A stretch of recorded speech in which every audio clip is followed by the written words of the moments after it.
عالم برزخ اور موت کا بیان۔ دنیا اور آخرت کے درمیان ایک اور عالم ہے جس کو برزخ کہتے ہیں۔ مرنے کے بعد اور قیامت سے پہلے تمام انس و جن کو حسب مراتب یعنی اپنے اپنے مرتبوں کے اعتبار سے اس میں رہنا ہوتا ہے۔ یہ عالم اس دنیا سے بہت بڑا عالم ہے۔ دنیا کے ساتھ برزخ کو وہی نسبت ہے جو ایک چھوٹا سا بچہ جس طرح اپنی والدہ کے بطن میں رہتا ہے، یہ سمجھ لے وہ دنیا ہے، اور یہ جہاں ہم رہ رہے ہیں یہ برزخ ہے۔ یعنی صرف اتنی سی نسبت ہے، اتنا بڑا برزخ ہے۔ ہر شخص کی جتنی زندگی مقرر ہے اس میں نہ زیادتی ہو سکتی ہے نہ کمی۔ جب زندگی کا وقت پورا ہوتا ہے اس وقت حضرت اسرائیل علیہ السلام روح قبض کر لیتے ہیں، اسے موت کہتے ہیں۔ یاد رکھیے کہ موت کا معنی روح کا جسم سے جدا ہو جانا ہے، نہ یہ کہ روح مر جاتی ہے بلکہ روح زندہ رہتی ہے۔ اور روح کو فنا ماننے والے بد مذہب ہیں۔ مرنے والے کو دائیں بائیں جہاں تک نگاہ کام کرتی ہے فرشتے دکھائی دیتے ہیں۔ مسلمان کے آس پاس رحمت کے فرشتے ہوتے ہیں اور کافر کے دائیں بائیں عذاب کے فرشتے جمع ہو جاتے ہیں۔ اس وقت ہر شخص پر اسلام کی حقانیت یعنی سچائی سورج کی طرح روشن ہو جاتی ہے، مگر اس وقت کا ایمان معتبر نہیں، اس لیے کہ حکم ایمان بالغیب ہے، یعنی غیب پر ایمان لانا ہے۔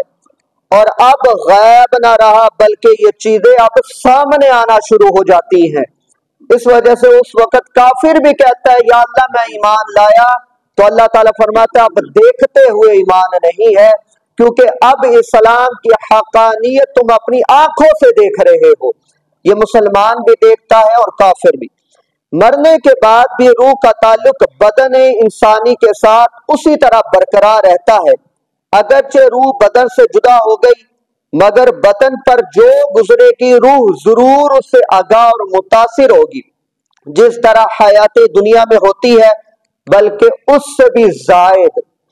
مرنے کے بعد مسلمانوں کی روحیں حسب مرتبہ مختلف مقاماتوں پر رہتی ہیں، بعض کی قبر پر، بعض کی زمزم شریف کے کنویں میں، بعض کی آسمان اور زمین کے درمیان، بعض کی پہلے دوسرے پھر ساتویں آسمان تک، بعض کی آسمانوں سے بھی بلند، اور بعض کی روحیں زیر عرش قندیلوں میں، اور بعض کی اعلیٰ علیین یعنی جنت کے اعلیٰ درجات میں پہنچ جاتی ہیں۔ مگر جہاں کہیں ہو اپنے جسم سے اس کا تعلق بس دستور قائم رہتا ہے۔ جو کوئی قبر پر آئے اسے دیکھتے اور پہچانتے بھی ہیں، اس کی بات سنتے ہیں، بلکہ روح کا دیکھنا قرب قبر یعنی قبر کے قریب ہی سے مخصوص نہیں۔ اس کی مثال حدیث مبارکہ میں یہ فرمائی گئی کہ یہ ایک طائر یعنی اڑنے والا پرندہ ہے، پہلے یہ پنجرے میں بند تھا، اب یہ پنجرے سے کھل چکا ہے، یعنی پھر طاقت مزید بڑھ جاتی ہے۔ یعنی جو بندہ قبر میں جاتا ہے اس کی طاقتوں میں بھی اللہ تعالیٰ اضافہ فرما دیتا ہے۔ برزخ یہ 500 سال کی مسافت پر ہے، لیکن ادھر ہونے کے باوجود بھی یہ دنیا میں دیکھ لیتا ہے۔ یہ اللہ تعالیٰ اسے پاور عطا فرماتا ہے۔ جب انسان عام کی یہ پاور ہے تو اللہ تعالیٰ کے ولیوں کی کیا شان ہوگی۔ جب مردے کو قبر میں دفن کرتے ہیں تو اس وقت مردے کو قبر دباتی ہے۔ اگر وہ مسلمان ہے تو اس کا دبانا ایسا ہوتا ہے جیسے ماں پیار میں اپنے بچے کو زور سے لپیٹ میں لیتی ہے، اور اگر کافر ہے تو اس کو زور سے دباتی ہے کہ اس کی پسلیاں دوسری پوسلیوں میں پوست کر کے رکھ دیتی ہے۔ جب دفن کرنے والے دفن کر کے وہاں سے چلتے ہیں تو مردہ ان کے جوتوں کی بھی آواز سنتا ہے۔ اس وقت اس کے پاس 2 فرشتے اپنے دانتوں سے زمین کو چیرتے ہوئے آتے ہیں۔ ان کی شکلیں نہایت ڈرونی اور ہیبت ناک ہوتی ہیں۔ ان کے بدن کا رنگ سیاہ، آنکھیں سیاہ اور نیلی، اور دیگ کے برابر اور شعلہ زن ہوتی ہیں۔ ان کی हैबत नाक बाल सर से पांव तक और उनके दांत कई हाथ के जिन से जमीन चीरते हुए आते हैं। उनमें से एक को मुनकिर और दूसरे को नकीर कहते हैं। मुर्दे को झंझोड़ते और झिड़कर उठाते और नहायत ही सख्ती के साथ करख्तार आवाज में सवाल करते हैं। मुर्दा अगर कब्र में दफन ना भी किया जाए तो जहां पड़ा रह गया या फेंक दिया गया, गर्ज कहीं भी हो, उससे वहीं पर सवालात शुरू हो जाते हैं और वहीं सवाब और आजाब उसे पहुंचता है, यहां तक कि जिसे छेड़ा गया या ऐसा कोई शेर या ऐसा कोई हशरातुल अर्द में से जो चीड़ फाड़ कर खाने वाला है, कोई भी खा गया और उसके पेट में चला गया इंसान, तो वहीं पर सवालात फरिश्ते शुरू फरमा देते हैं।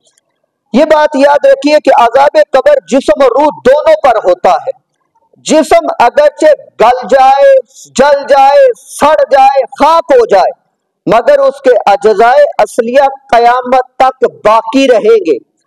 वो मौरूद अजाब और सवाब होंगे और उन्हें बरोज़े कयामत दोबारा तरकीब जिस्मी फरमाई जाएगी। वो कुछ ऐसे बरीक अजजा है, ये जरा गौर कीजिएगा, हदीस मुबारक में आता है, वो कुछ ऐसे जो बरीक अजजा हैं कि रीढ़ की हड्डी जिसको अजबुल जंब कहते हैं, ना किसी खूर्द बीन से नजर आ सकते हैं, ना आग उन्हें जला सकती है, ना जमीन उन्हें गला सकती है, वही बुनियादे जिस्म है। लिहाजा रोज़े कयामत रूहों का लौटना उसी जिस्म में होगा, ना जिस्म दीगर में। बलाई जायद अजजा का घटना बढ़ना जिस्म को नहीं बदलता। जैसा कि बच्चा जितना छोटा पैदा होता है फिर कितना बड़ा हो जाता है और कभी हैकल जवान बीमारी में गल गुल कर कितना हकीर रह जाता है, फिर नहायत गोद पोस्ट आकर मिसले साबिक पहले की तरह बढ़ जाता है। समझा ये रहे हैं, एक बिल्कुल कुव्वत वाला बंदा जब उस पर बीमारी हमला करती है तो हड्डियां रह जाती हैं, लेकिन दोबारा से अल्लाह ताला जब सेहत देता है फिर अकल हो जाता है, जवान हो जाता है।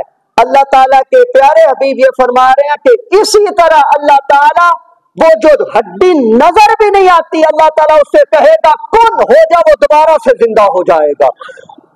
अल्लाह ताला दोबारा से इंसान को ऐसे तखलीक फरमाएगा।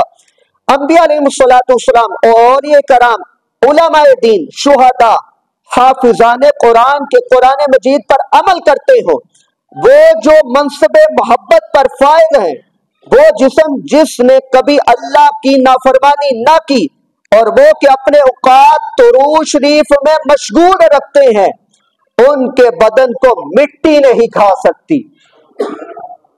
इन पर अल्लाह ताला ने मिट्टी को कह दिया है कि इनके बदनों को नहीं खाना।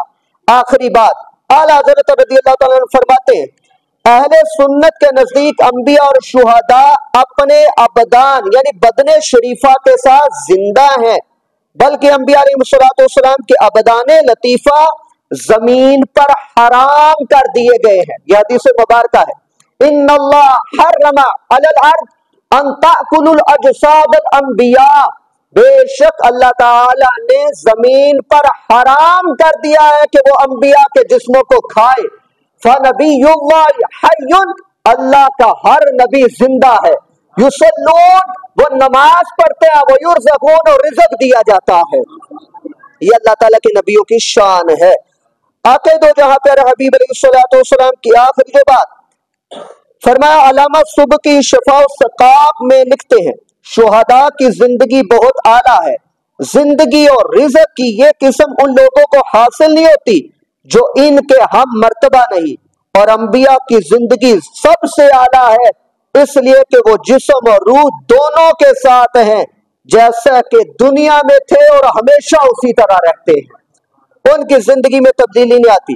और जो शख्स अंबिया अलैहिस्सलाम की शान में ये खबीस कलिमा कहे कि वो मर कर मिट्टी में मिल गए हैं, गुमराह, बददीन, खबीस और मुर्तकबे तौहीन है। ये नबियों की शान अल्लाह ने अता फरमाई है। जैसे वो दुनिया में ज़ाहरी जिंदगी में जिंदा थे, ऐसे कब्र में अपनी अबदी जिंदगी के साथ जिंदा हैं। اللہ رب العزت کی بارگاہ بے کس پناہ میں دعا گو ہے اللہ تعالیٰ یہ جو برزخ اور موت کے جو سلاسل وغیرہ عقائد کی صورت میں بیان کیے گئے سمجھنے کے بعد ہم سب کو آگے پہنچانے کی توفیق عطا فرمائے۔